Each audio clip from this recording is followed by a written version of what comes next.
Nous sommes à présent dans le Cybernibus de Bernissart où l'on peut tester ses connaissances en matière de code de la route. Bernissart justement qui s'est transformé la semaine dernière en immense champ de bataille. Rassurez-vous, il ne s'agissait pas d'un fait divers mais bien d'un jeu de rôle auquel quelques 3000 personnes ont participé et où ont été propulsées dans le médiéval fantastique. Ludovic Durieux et Antoine Lambert se sont immergés dans cet univers. Voici notre page spéciale.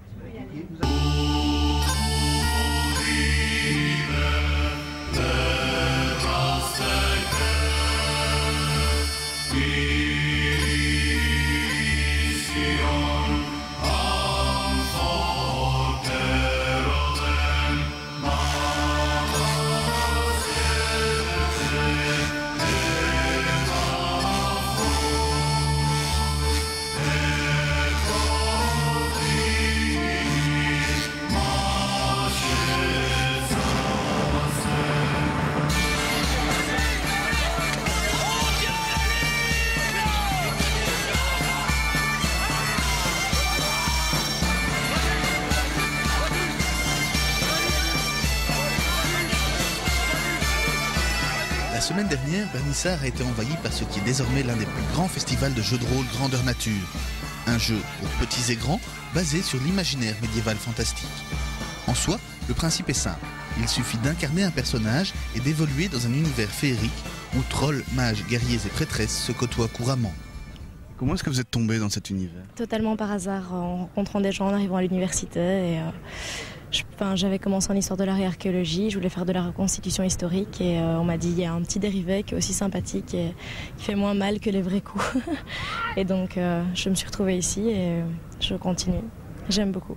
C'est pas un peu paradoxal d'être amateur d'histoire et de se retrouver dans un univers comme celui-ci où en fait rien n'est historique? Si, certainement. Mais en fait ça permet d'incarner un personnage tel que nous on l'aurait vu, à travers nos yeux et d'ainsi vivre son histoire ou vivre à l'époque qu'on voudrait. Et même s'il y a des anachronismes énormes ici, c'est pour le jeu, pour rencontrer les gens et pour avoir des très bons roleplays, donc des très bons échanges entre nous. C'est vraiment très chouette.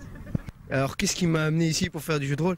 Eh bien, je dirais plutôt que c'est l'enfant qui est en moi, je pense. J'ai toujours aimé jouer aux cow-boys, aux indiens, tout ça. Et pourquoi pas faire ça plus sérieusement, dans une ambiance structurée et sérieuse. Comme vous voyez, les méchants sont vraiment méchants, les gentils sont vraiment gentils, il y a de la magie. Pour créer un univers comme celui d'Avatar, où évoluent plus de 2000 personnes, une véritable structure est mise en place. Si d'une part une histoire propre et scénarisée gère le monde proposé aux joueurs, l'intendance et le respect de l'application des règles sont l'objet d'attention constante. Au niveau scénario, il y a une trentaine de personnes qui ont travaillé sur le scénario cette année-ci. Donc en fait, le principe général, ils viennent ici pour s'amuser. Donc à partir du moment où quel que soit le niveau d'implication, ils ont envie de jouer des grands diplomates, des grands guerriers, des chefs de guerre, de prendre de l'implication dans les guildes, d'accrocher un scénario au niveau cosmogonique, donc qui gère vraiment le principe même du monde dans lequel on vit, dans lequel ils rêvent, dans lequel ils jouent, ou bien de se débrouiller avec des petites intrigues à gauche, à droite. Magique! Magique! En fait, ce qui se passe, c'est que le monde est contrôlé par effectivement le maître des rêves qui contrôle toutes les créatures du rêve et le monde des cauchemars qui contrôle toutes les créatures des cauchemars. Donc régulièrement, le maître des cauchemars envoie toute une série de créatures qui s'appellent les cauchemars dans la ville pour mettre en péril la sécurité instaurée par le maître des rêves. Et donc notre but ici à la Guilde des Armes, en tant que colonel de la Guilde des Armes, c'est de protéger la cité. Ce qui m'amuse le plus, c'est de faire fonctionner les autres, tu vois, et d'improviser avec eux pour les mener plus loin, pour les amener dans l'émotion. Tu vois, le clan qui berce la petite fille, qui lui dit des mots d'amour tout doucement, et puis ils sont de plus en plus convaincus, il y en a un qui se méfie, et puis même lui, il est gagné, et puis quand lui dit un mot gentil, le cristal explose, et c'est l'horreur qui débarque dans le camp, quoi. Donc là, tu as la décharge d'adrénaline, et c'est pour ça que je le fais pour eux. Quel personnage est-ce que vous incarnez? Marla. C'est-à-dire Eh bien, j'ai commencé prostituée au Nord Torché, la célèbre auberge du Lotus Noir. Et cette nuit, j'ai été mariée à au marquis de Saba. Et donc je suis maintenant marquise. Si les participants se prennent au jeu, tout est fait dans ce but. La nuit aussi a son lot d'activités et révèle une autre face de cet univers fantastique. Les monstres y sont d'autant plus monstrueux et la fête d'autant plus joyeuse.